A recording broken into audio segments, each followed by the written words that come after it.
Next, we should focus on today. Kasi anak, ang kinabukasan ay nagsisimula sa kung ano ang ginagawa natin ngayon. Kaya naman, bawat gamot, bawat description, bawat decision-making, kailangan mayroon niyang husay at malasakit. And this is where we are right now. Ang daming bago sa inyo lang, Mama. Tama ka, JM. Pero bukod sa bagong gamot at bagong technology, mas mahalaga kung nakakatulong ito sa mga tao. Exactly, Tay. Yan. It's really about husay, malasakit, and bayanihan. Unilab is making sure that every Filipino gets the right care. So, yun po yung ginagawa ng mga doktor, like you, Mama?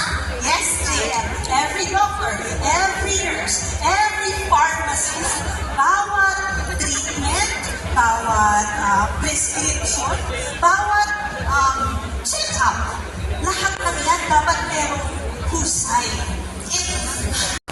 Ang dami palang tawang natutulungan ng Unilab. At, dahil yan sa pagiging lahat. Pagiging makaisa na lahat. Nakita mo, anak. Apo, mula hanggang yon.